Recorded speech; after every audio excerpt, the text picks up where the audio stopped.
കൃഷ്ണായ വാസുദേവായ ഹരയേ പരമാത്മനെ പ്രണതക്ലേശനാശായ ഗോവിന്ദായ നമോ നമഃ. ശ്രീമദ് ഭാഗവതം ദ്വാദശസ്കന്ധം നമ്മൾ 3-ാം അധ്യായം, തൃതീയാധ്യായം നമ്മൾ ഇന്നലെ അവസാനിപ്പിച്ചു.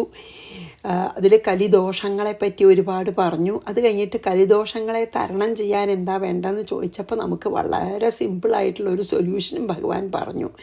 എന്താണ്? ഭഗവത് കഥകൾ ശ്രവിക്കുക, ഭഗവത് കഥകൾ പറയുക, ഭഗവാനെ കീർത്തിക്കുക, നാമസങ്കീർത്തനം ചെയ്യുക. നാമം കൊണ്ട് കീർത്തിച്ചാലും മതി, വേറൊന്നും പറ്റില്ലെങ്കിൽ നാമം കൊണ്ട് കീർത്തിക്കുക. അത് മാത്രമേ കലിയെ തരണം ചെയ്യാൻ ഒരു വഴിയുള്ളൂ.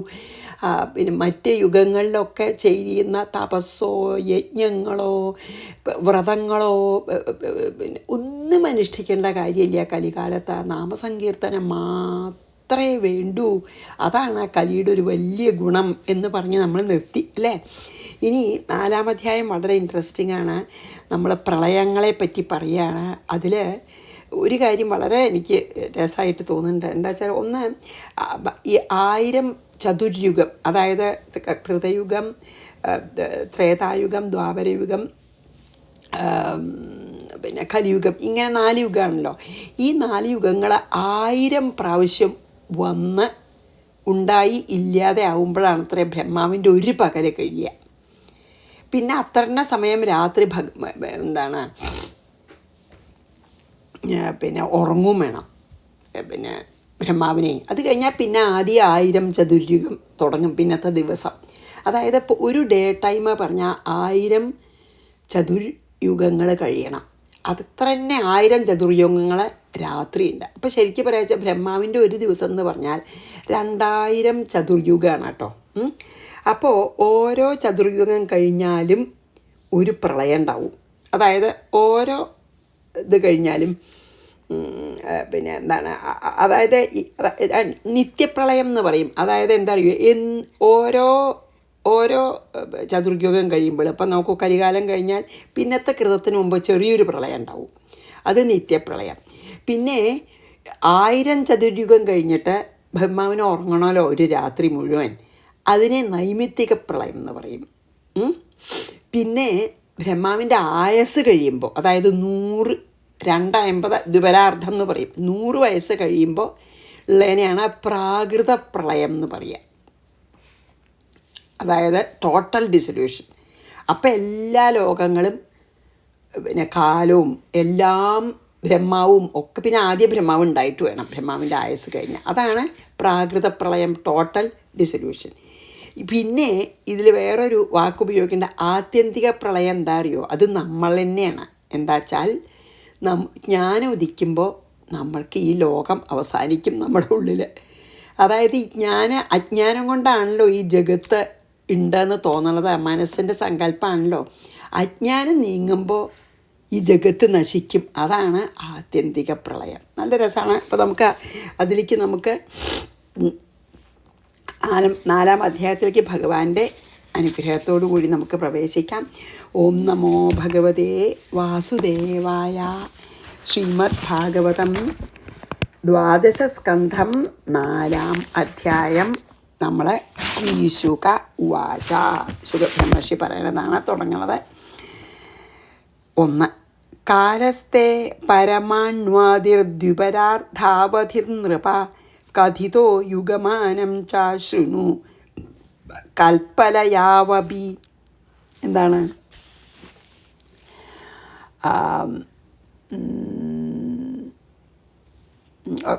ഇതിൽ പിന്നെ ഒന്നും കൂടിയും പറഞ്ഞില്ല. അതായത് 4 തരം പ്രളയം പറഞ്ഞല്ലോ.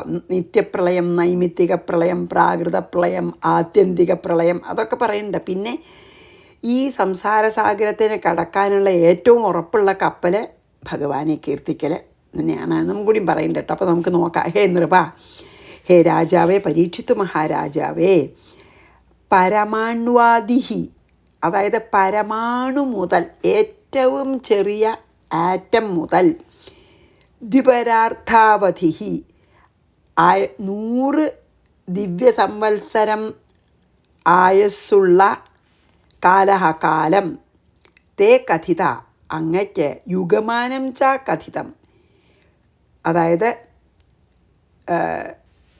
അത് നമ്മളെ ഇതിൽ കണ്ടുല്ലോ, എന്താ പറയുക, മൂന്നാമത്തതിലേ യുഗങ്ങളുടെ എത്രയാണ് നോക്കാം. നമ്മളെ പണ്ടെന്ത് അതിനെ പറ്റിയൊക്കെ മനസ്സിലാക്കിയിരിക്കണു.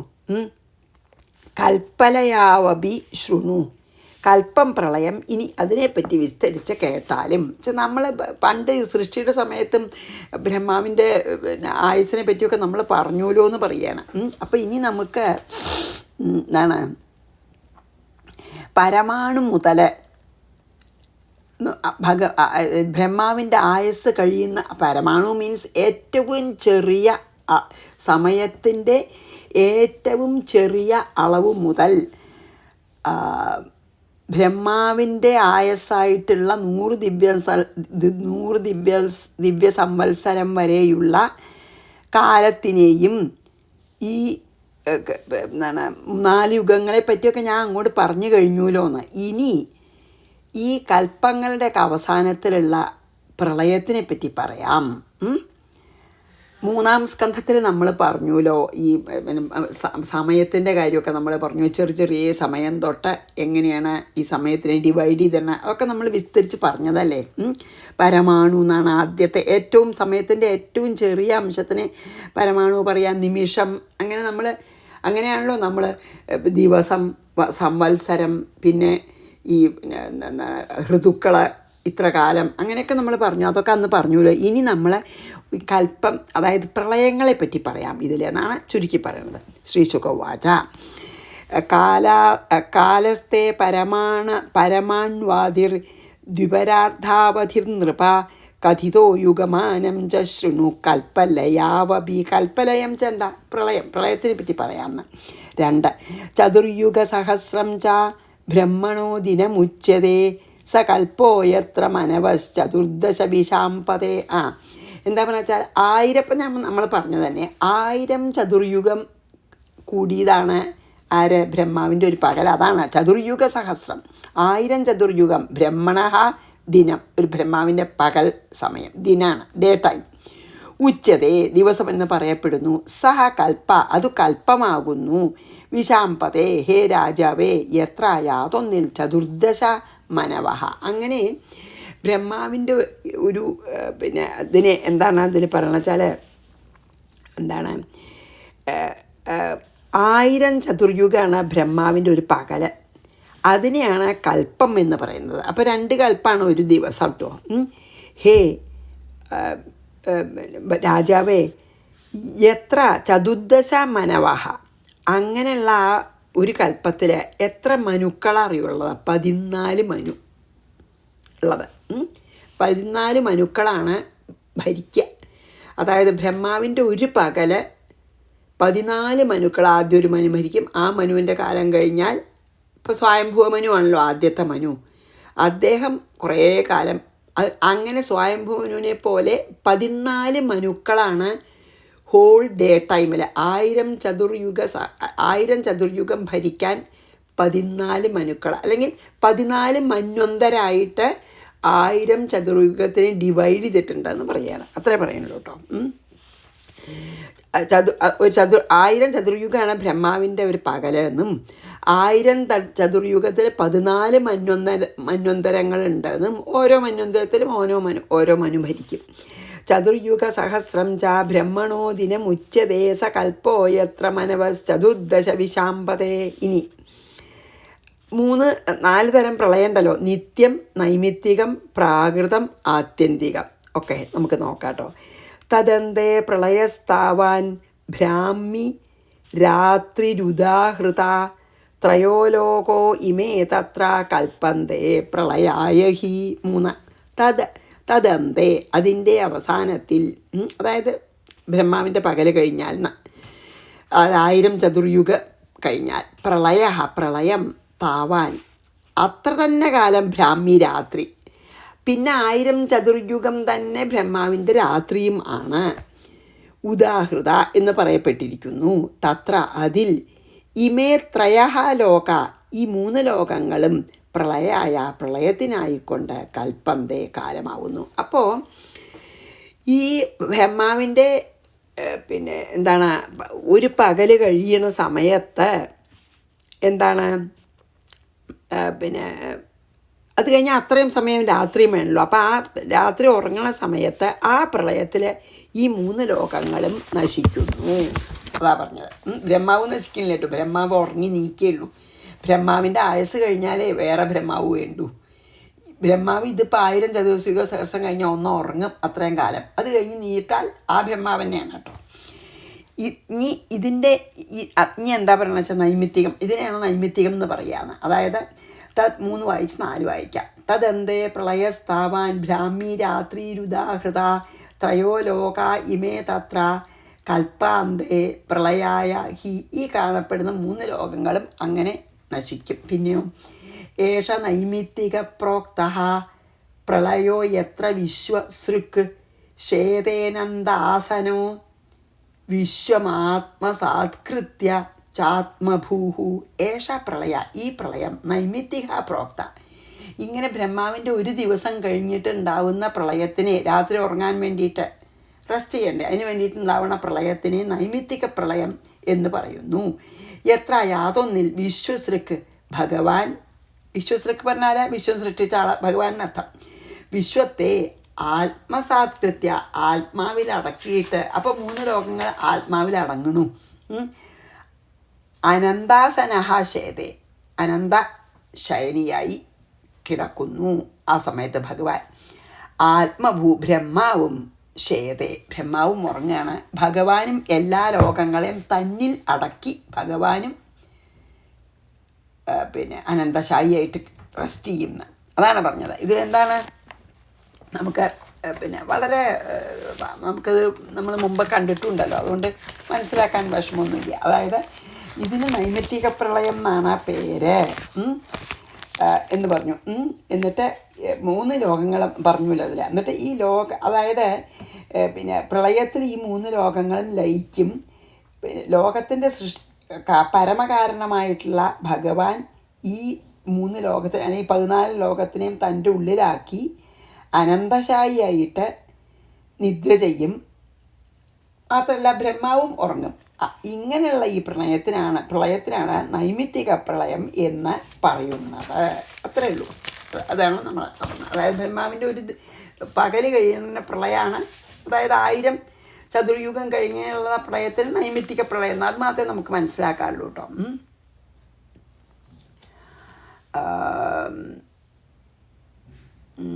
അതെ. ഇനി നമുക്ക് ഏഷ നൈമിത്തിക പ്രോക്ത പ്രളയോ യത്ര വിശ്വസൃക് ശേതേനന്ദാസനോ, അനന്തശയനായിട്ടേ വിശ്വമാത്മസാത്കൃത്യ ചാത്മഭൂഹു, അവനവനിൽ അടക്കിയിട്ടാണ്. ഇനി 5 ദ്വിപരാർത്ഥത്വതിക്രാന്തേ ബ്രഹ്മണ പരമേഷ്ഠിന തഥാ പ്രകൃതയ സപ്തകൽപ്പന്തേ പ്രളയായ വൈ. പരമേഷ്ഠിന, അതായത് ആ പരമേഷ്ഠിന ബ്രഹ്മണ, ആ പരമ ഉത്കൃഷ്ടനായിട്ടുള്ള ബ്രഹ്മാവിൻ്റെ ദ്വിപരാർത്ഥേ, 2 പരാർത്ഥം വെച്ചാൽ 100, 250 വെച്ചാൽ 100ആണല്ലോ. 2 പരാർത്ഥകാലം, അതായത് 100 വയസ്സുള്ള ആയുസ് അതിക്രാന്തേ അവസാനിക്കുമ്പോൾ, അതായത് ബ്രഹ്മാവിൻ്റെ ആയുസ് കഴിയുമ്പോൾ തഥാ സപ്തപ്രകൃതയ പ്രളയായ കൽപ്പന്തേ വൈ. അപ്പോൾ നമ്മൾ കണ്ടുല്ലോ, മഹത്തത്വം ഒക്കെ ഉണ്ടാവുമല്ലോ, ഗുണങ്ങളെ, മായലത്തെ ഗുണങ്ങൾ ക്ഷോഭിച്ചിട്ട് മഹത്തത്വമൊക്കെ ഉണ്ടാവുമല്ലോ, അഹങ്കാരമൊക്കെ. അപ്പോൾ ആ സമയത്ത് ഈ നൈമിത്തിക പ്രളയത്തിൽ അതൊന്നും നശിക്കുന്നില്ല, അതൊന്നും പോണില്ല. പക്ഷേ ഈ ബ്രഹ്മാവിൻ്റെ ആയുസ് കഴിയുമ്പോൾ മഹത്തത്വവും അഹങ്കാരവും ഈ പഞ്ചഭൂതങ്ങളും പഞ്ചതന്മാത്രകളും എല്ലാം ആ 7 നമ്മൾ ആദ്യം പറഞ്ഞപോലെ 7 അംഗം അതൊക്കെ നശിക്കും. എല്ലാം നശിക്കല്ല, എല്ലാം അടങ്ങും ഈ പ്രാകൃത പ്രളയത്തിൽ. കാരണം ബ്രഹ്മാവിൻ്റെ ആയുസ് കഴിഞ്ഞു. അപ്പോൾ എന്താണ് ഇതിപ്പോൾ നൈമിത്തിക പ്രളയം. ഇതിൻ്റെ ഇനിയിപ്പോൾ അടുത്തത് പ്രാകൃത പ്രളയത്തിനെ പറ്റിയാണ് കേട്ടോ പറയണത്. പ്രാകൃത പ്രളയം എന്ന് പറഞ്ഞാൽ എന്താണെന്നാണ് പറയണത്. അതായത് ബ്രഹ്മലോകത്തിൽ താമസിക്കുന്ന ബ്രഹ്മാവിൻ്റെ ആയുഷ്കാലാണ് 100 വയസ്സ്, 100 ദിവ്യ സംവത്സരം. അത് കഴിയുമ്പോൾ മഹത്തത്വം, അഹങ്കാരം, അങ്ങനെ 7 കാര്യങ്ങൾ, സപ്തപ്രകൃതി എന്ന് അതിന് പറയാം. മഹത്തത്വം, അഹങ്കാരവും പഞ്ചതന്മാത്രകൾ, ഏത് സ്പർശ രൂപ രസ ഗന്ധം, അതിനാണ് തന്മാത്രകളെ അല്ലേ, സട്ടിൽ എലിമെൻറ്റ്സ്. അതിനെയാണ് അത്ര 7 പ്രകൃതി പറയുക. അപ്പോൾ മഹത്തത്വം, അഹങ്കാരം, പഞ്ചതന്മാത്രകൾ ഒക്കെ ലയം പ്രാപിക്കും. ഏതിൽ? ഈ പ്രാകൃത പ്രളയത്തിൽ. അതിനെയാണ് പ്രാകൃതപ്രളയം എന്ന് പറയണത്. അതായത് ഇങ്ങനെ എല്ലാതും ഇങ്ങനെ എല്ലാതും മഹത്തത്വവും അഹങ്കാരവും പഞ്ചതന്മാത്രകളും കൂടി ലയിക്കണേനാണ് നമ്മളെ പ്രാകൃത പ്രളയം. അതായത് ബ്രഹ്മാവിൻ്റെ ആയുസ് കഴിയുമ്പോൾ മാത്രമേ അതുള്ളൂ. അങ്ങനെ പറയണു കേട്ടോ. ഇനി നമുക്ക് അടുത്ത ശ്ലോകത്തിലേക്ക് പോകാം. അപ്പോൾ നമ്മൾ പ്രാകൃത പ്രളയം എന്താണെന്ന് പറഞ്ഞു. ദ്വിപരാർത്ഥേ ത്വതിക്രാന്തേ, ഇത് കഴിയുമ്പോൾ അല്ലേ, ഭഗവാന്റെ ബ്രഹ്മാവിൻ്റെ ആയുസ് കഴിയുമ്പോഴേ ബ്രഹ്മണ പരമേഷ്ഠിന തഥാ പ്രകൃതയ സപ്ത, അതായത് 7 സപ്തപ്രകൃതി പറയണതാണ് മഹത്തത്വം, അഹങ്കാരം, പഞ്ചതന്മാത്രകൾ, സ്പർശ എന്താണ് ശബ്ദസ്പർശ രസരൂപഗന്ധാണ് കേട്ടോ. അതും എല്ലാം ലയിക്കുന്നതിനാണ് പ്രാകൃത പ്രളയം എന്ന് പറയുക. അതായത് ബ്രഹ്മാവിന് പുതിയ ബ്രഹ്മാവ് വേണം. ഇനി 6 ഏഷ പ്രാകൃതികോ രാജൻ പ്രളയോ യത്ര ലീയതേ ആണ്ഡകോശസ്തു സംഘാതോ വിഘാത ഉപസാദിതേ. 6 എന്താ പറഞ്ഞ വെച്ചാൽ, ഹേ രാജൻ, ഏഷ പ്രാകൃതിക പ്രളയ, ഇത് പ്രാകൃത പ്രളയമാകുന്നു. യത്ര വിഘാതേ, ആ പ്രളയത്തിൽ ലയം കാരണം ഉപാസാദിതേ സംഘാത, ആ കാലസ്വരൂപനായ അങ്ങയാൽ അണ്ഡകോശസ്തു, അതായത് അങ്ങയെ പ്രാപിക്കപ്പെടുമ്പോൾ എല്ലാം ആണ്ഡകോശസ്തു മഹത്തത്വവും അഹങ്കാരവും എല്ലാം ഭഗവാനിൽ അങ്ങോട്ട് കംപ്ലീറ്റ്ലി ഡിസോൾവ് ചെയ്യും. നശിക്കുമെന്ന് പറയാൻ പറ്റുമോ നിശ്ചയില്ല, നശിക്കുന്നു എന്നുള്ള വാക്കാണ് ഇവിടെ ഉപയോഗിക്കുന്നത്, വിഘാതം. അപ്പോൾ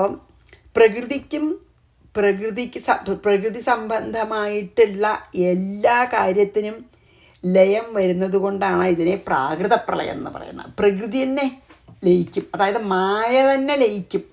ബ്രഹ്മാവിൻ്റെ ആയസ് കഴിഞ്ഞാൽ പ്രകൃതി പറഞ്ഞാൽ മായ എന്ന് പറയാം, മായ തന്നെ ലയിക്കും. അതുകൊണ്ടാണ് ഇതിന് പ്രാകൃത പ്രളയം എന്ന് പറയുന്നത്. പ്രകൃതി തന്നെ അതിൽ ലയിക്കുന്നത് കൊണ്ടാണ് ഇതിന് പ്രാകൃത പ്രളയം എന്ന പേര് നൽകിയിരിക്കുന്നത് എന്നാണ് പറയുന്നത്. ഇങ്ങനെ എല്ലാം ലയിക്കുന്ന ഈ പ്രളയത്തിനാണ് പ്രാകൃതിക പ്രളയം എന്ന് പറയുന്നത് എന്ന്. ഇനി നമുക്ക് 7 ചെയ്യാം. ഏഷ പ്രാകൃതികോ രാജൻ പ്രളയോ യത്ര ലീയതേ ആണ്ഡകോശസ്തു സംഘാതോ വിഘാത ഉപസാദിതേ. ഇനി പർജന്യശതവർഷാണി ഭൂമൗ രാജൻ ന വർഷതി തഥാ നിരന്നേഹ്യന്യോന്യം ഭക്ഷമാണാഃ ക്ഷുധാർത്ഥിതാഃ. പർജന്യ മേഘം ഭൂമൗ ഭൂമിയിൽ ശതവർഷാണി 100 കൊല്ലം ന വർഷതി വർഷിക്കില്ല. ഇത് കഴിഞ്ഞാൽ ഇനി ഇതിലെന്താ പറഞ്ഞ വെച്ചാൽ 100 കൊല്ലം മഴ പെയ്യാണ്ടിരിക്കത്രേ, മേഘം മഴ വർഷിക്കില്ല. നിരന്നേ തഥ, അപ്പം ഭക്ഷണമില്ല. ആ കാലത്തിൽ ക്ഷുധർഥിതാഹ, വിശപ്പ് കൊണ്ട് പീഡിതരായിട്ട് അന്യോന്യം തമ്മിൽ ഭക്ഷമാണ്. ജീവികൾ ഭക്ഷണം തമ്മിൽ തിന്നാൻ തുടങ്ങുന്നു. കാരണം അത്ര മഴ ഉണ്ടാവില്ലേ. എന്താ വെച്ചാൽ 100 കൊല്ലം ഭൂമിയിൽ മഴ ഇല്ലാണ്ടിരിക്കും. അപ്പോൾ ആഹാരത്തിന് ഭയങ്കര ക്ഷാമമായിട്ട് അന്ന് ജീവിക്കണ ആൾക്കാർ വിശപ്പ് കൊണ്ട് സഹി കെട്ടിട്ട് പരസ്പരം പിടിച്ച് തിന്നും. അത്ര മോശവും, അത്ര ക്ഷാമം വരുന്ന ഭയാനകമാണല്ലേ. കേട്ടാൽ നമുക്ക് വളരെ ഭയാനകമാണ്. 100 കൊല്ലമൊക്കെ മഴ പെയ്യാണ്ടിരുന്നാൽ എല്ലാ സസ്യ ഫലാദികളൊക്കെ ഇല്ലാതെയില്ലേ. ഒരാൾക്ക് ഒരു ഭക്ഷണം ഇല്ലാണ്ട് വെള്ളവും ഇല്ല. അപ്പോൾ ഈ ദാഹം കൊണ്ടും വിശപ്പുകൊണ്ടും വലഞ്ഞിട്ട് ജനങ്ങൾ എല്ലാം മറന്ന് പരസ്പരം ഭക്ഷിക്കുന്നു. അതായത് ശക്തി കൂടിയൊരു ശക്തി കുറഞ്ഞവരെ ഭക്ഷിക്കുന്നുണ്ടാവും. അങ്ങനെയല്ലേ ചെയ്യുക. ഈശ്വര പേടിയും വായിച്ചാൽ തന്നെ നമുക്ക് പേടിയോ അല്ലേ. പർജന്യ ശതവർഷാണി ഭൂമൗ രാജന്ന വർഷതി തഥാ നിരന്യഹ്യന്യോന്യം ഭക്ഷമാണ ക്ഷുധാർത്ഥിതാഹ. ഇനി നമുക്ക് ഒന്നുകൂടി ചെയ്യാൻ പറ്റുന്ന ഞാൻ നോക്കട്ടെ കേട്ടോ. എന്തായാലും ചെയ്യാം, ഒരു 8 ചെയ്യാം. ക്ഷയം യാസ്യന്തി ശനകൈ കാലേനോപദ്രുതാഹ പ്രജാഹ സാമുദ്രം ദൈഹികം ഭൗമം രസം സാംവർത്തകോ രവിഃ രശ്മിഭിः പിബതേ ഘോരൈഃ സർവം നൈവ വിമുഞ്ചതി. കാലേന ഉപദ്രുതാഹ പ്രജാഹ, കാലത്താൽ പീഡിക്കപ്പെടുന്ന ജനങ്ങൾ ശനകൈഹി പതുക്കെ ക്ഷയം യാസ്യന്തി അവർക്ക് നാശം സംഭവിക്കുന്നു. സാംവർത്തക രവി മീൻസ് പ്രളയകാലത്തെ സൂര്യൻ ഘോരൈഹി രശ്മിഭി ചൂടുള്ള സൂര്യരശ്മികൾ കൊണ്ട് സാമുദ്രം സമുദ്രത്തിലുള്ളതും ദൈഹികം ദേഹത്തിലുള്ളതും ഭൗമം ഭൂമിയിലുള്ളതുമായ സർവം രസം സർവരസത്തെയും പിബതേ പാനം ചെയ്യും. സൂര്യൻ്റെ ചൂടോണ്ട് എല്ലാം വറ്റും. ന വിമുഞ്ചതി ഏവ പിന്നെ ഭൂമിക്ക് വെള്ളം കിട്ടില്ല. ചൂടോണ്ട് വെള്ളം മുഴുവൻ ആവിയായിട്ട് പോവേ. പിന്നെ മേഘം വർഷിക്കൂല്ല. അതാണ് ഇപ്പോൾ ഇതിൽ പറഞ്ഞത്. മേഘമൊട്ട് വർഷിക്കൂല്ല. കാലത്തിൻ്റെ കാലസ്വരൂപനായിട്ടുള്ള ഭഗവാന്റെ ഇച്ഛയാൽ പീഡിപ്പിക്കപ്പെടുന്ന ആൾക്കാർ പതുക്കെ പതുക്കെ നശിച്ചു തുടങ്ങും. പിന്നെ ഈ സൂര്യഭഗവാൻ സൂര്യൻ്റെ ഉഗ്രമായിട്ടുള്ള പിന്നെ സൂര്യൻ്റെ രശ്മികൾ അത്ര ചൂടുള്ള സൂര്യരശ്മികൾ കൊണ്ട് സമുദ്രത്തിലത്തെയും പുഴകളിലത്തെയും കിണറ്റുകളിലത്തെയും എല്ലാ ജലവും മുഴുവൻ വറ്റും. അത് മുഴുവൻ ആവിയായിട്ട് പോവും. എന്നിട്ട് തിരിച്ച് ഭൂമിക്ക് വിട്ടുകൊടുക്കില്ല. മീൻസ് മഴ ഇല്ലാതെ എന്ന് പറഞ്ഞില്ലേ, ആ ഒരവസ്ഥയാണ്. ക്ഷയം യാസ്യന്തി ശനകൈഃ കാലേനോപദ്രുതാ പ്രജാ സാമുദ്രം ദൈഹികം ഭൗമം രസം സാംവർത്തകോ രവിഃ. അതായത് രവിച്ച സൂര്യൻ, സൂര്യരശ്മികളുടെ അത്ര ചൂടുള്ള രശ്മിയായിട്ട് സകല വെള്ളവും വറ്റും. സാധാരണ വെള്ളം വറ്റി ആ മേഘത്തിലുണ്ടാവുമല്ലോ, ആ മേഘമാണല്ലോ പിന്നെ നമുക്ക് മഴ തരുന്നത്. പക്ഷെ അതുണ്ടാവില്ല, മഴ പെയ്യൂല. രശ്മിഭി പിബതേ ഘോരൈ സർവം നൈവ വിമുഞ്ചതി. അതായത് ഭൂമിക്ക് വിട്ടുകൊടുക്കൂല എന്ന് വെച്ചാൽ മഴ പെയ്യില്ല എന്ന്. തഥ സാംവർത്തകോ വന്യഃ സംഘർഷണമുഖോത്ഥിത ദഹത്യനിലവേഗോത്ഥ ശൂന്യാൻ ഭൂവി വരാനഥ. ഇതിപ്പോൾ ഈ പ്രാകൃത പ്രളയമാണ് പറഞ്ഞത് കേട്ടോ. അതായത് ടോട്ടൽ ഡിസൊല്യൂഷൻ. തഥ അതിനുശേഷം അനിലവേഗോത്ഥ കാറ്റിൻ്റെ ശക്തിയാൽ വന്നതും സംഘർഷണമുഖോത്ഥിത അതായത് ആദിശേഷൻ്റെ മുഖത്തിൽ നിന്ന് വന്നതുമായ സാംവർത്തകാഹ വന്നി പ്രളയാഗ്നി ശൂന്യാൻ ഈ പ്രാണികളൊക്കെ മരിച്ചോണു. പിന്നെ ദാഹം കൊണ്ടും വിശപ്പുകൊണ്ട് അങ്ങനെ എല്ലാ പ്രാണികളും നശിച്ച ഭൂവിവരാൻ ബാക്കി ലോകങ്ങളെയും അധോലോകങ്ങളെയും ദഹിപ്പിക്കുന്ന. എന്താണ് പറയണതിൽ? ഈ ഭയങ്കര കാറ്റുണ്ടാവും. ആ കാറ്റോട് കൂടി ഈ ആദിശേഷൻ്റെ വായിൽ നിന്ന് പുറപ്പെടുന്ന ആ പ്രളയാഗ്നിക്ക് സാധാരണ അഗ്നിയേക്കാളും ചൂടാണെന്നാണ് പറയുക. അപ്പോൾ കാറ്റോട് കൂടിയിട്ട് ഈ അനന്തൻ്റെ വായെന്ന് പുറപ്പെടുന്ന ആദിശേഷൻ്റെ വായെന്ന് പുറപ്പെടുന്ന ആ പ്രളയാഗ്നി അപ്പോഴേക്കും പ്രാണികളൊക്കെ 1000 സംവത്സരം മഴ ഇല്ലെങ്കിൽ പിന്നെ ഒരു ജീവജാലങ്ങളും ഇല്ലല്ലോ. ഒരു ജീവജാലങ്ങളും ഇല്ലാതെ ഇരിക്കുന്നതിനാൽ ശൂന്യങ്ങളായ പാതാളം വരെ ദഹിപ്പിക്കും. മീൻസ് 14 ലോകവും ദഹിപ്പിക്കും ഈ പ്രളയാഗ്നി. അപ്പം അതാണ് അതിൽ പറഞ്ഞത്. അതായത് ഇത് ഈ എന്താ പറയുക, പ്രാകൃത പ്രളയത്തിന് മുമ്പ് 1000 സംവത്സരം മഴ ഇല്ലാതെ ആദ്യം അനാവൃഷ്ടിയാണ്. അതായത് ആദ്യം മഴ ഇല്ലായാണ്. ആദ്യം എന്നിട്ട് പിന്നെ മഴ പെയ്തിട്ട് അങ്ങോട്ട് നിറയുകയാണ് ചെയ്യണത്. അപ്പോൾ ആദ്യം ഇപ്പോൾ ഈ വരൾച്ചയാണ് ആദ്യം. 1000 കൊല്ലം സൂര്യൻ. ഇപ്പം ബാക്കി ഒരു ഈ ഭൂമിയിലൊന്നും ഒരു ജീവജാലങ്ങളും ഇല്ലാണ്ടേ കഴിഞ്ഞു. അത് കഴിഞ്ഞ് ഭൂമിയും എന്നുവെച്ചാൽ അധോലോകങ്ങൾ അതായത് 7 അധോലോകങ്ങളുണ്ടല്ലോ, പാതാളം വരെ, രസാതലം, മഹീതലം, അങ്ങനെ പല പല ലോകങ്ങളുണ്ടല്ലോ. ആ ലോകങ്ങളെയും ഒക്കെ നശിപ്പിക്കുന്ന പറഞ്ഞാൽ എന്താ അർത്ഥം വെച്ചാൽ പ്രളയാഗ്നിയിൽ 14 ലോകവും കത്തി നശിക്കും എന്നർത്ഥം. തഥാ സാംവർത്തകോ വന്യഹി സംഘർഷണ മുഖോത്ഥിത, സംഘർഷണ മുഖത്തെന്നാണ് പറയുന്നത് കേട്ടോ. ദഹത്യനില വേഗാഥ, മാത്രമല്ല സംഘർഷണൻ പാതാളത്തിലാണേ, അപ്പം ആ ഫ്രെയിംസൊക്കെ ഇങ്ങനെ മുകളിലേക്കല്ലേ പോണത്. ദഹത്യനിലാവേഗോത്ഥ ശൂന്യാൻ ഭൂവിവരാനഥ, അങ്ങനെ എല്ലാ ലോകങ്ങളെയും നശിപ്പിക്കും എന്നാണ് ഈ 9 പറഞ്ഞത്. അപ്പോൾ നമുക്ക് ഇവിടെ നിർത്താം.